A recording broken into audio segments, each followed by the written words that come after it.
Hello everyone, welcome to Sanmarga classes. ಮೊದಲನೇ ಪ್ರಶ್ನೆ, ರಾಜ್ಯಶಾಸ್ತ್ರದ ಅರ್ಥ ಮತ್ತು ಪ್ರಾಮುಖ್ಯತೆ ಎಂಬಂತಹ ಪಾಠದಿಂದ ರಾಜ್ಯಶಾಸ್ತ್ರದ ಪಿತಾಮಹ ಯಾರು ಅಂತ ಕೇಳಿದ್ದಾರೆ.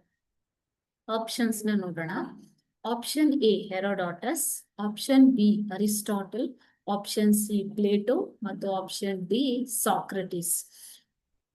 ಪ್ಲೇಟೋ, ಸಾಕ್ರಟಿಸ್ ಅವರೆಲ್ಲ ಗ್ರೀಕ್ ದೇಶದ ಚಿಂತಕರು. ಅವರು ರಾಜ್ಯಶಾಸ್ತ್ರದ ಬಗ್ಗೆ ಅಧ್ಯಯನ ಮಾಡಿರುವಂತವರು.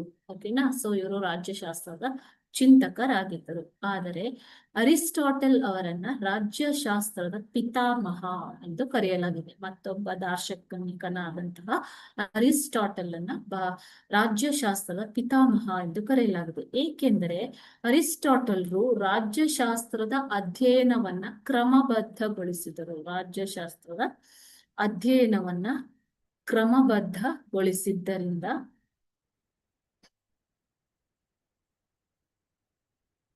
ರಾಜ್ಯಶಾಸ್ತ್ರದ ಅಧ್ಯಯನವನ್ನ ಕ್ರಮಬದ್ಧಗೊಳಿಸಿ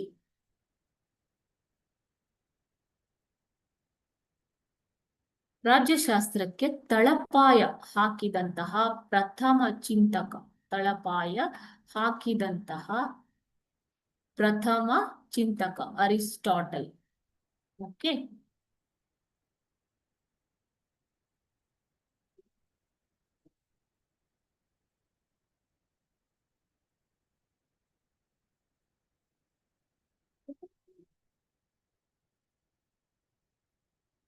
ಆದ್ದರಿಂದ ಅರಿಸ್ಟಾಟಲ್ರನ್ನ ರಾಜ್ಯಶಾಸ್ತ್ರದ ಪಿತಾಮಹ ಎಂದು ಪರಿಗಣಿಸಲಾಗಿದೆ. ಓಕೆನಾ? So option A option B Aristotle ಸರಿಯಾದ ಉತ್ತರ.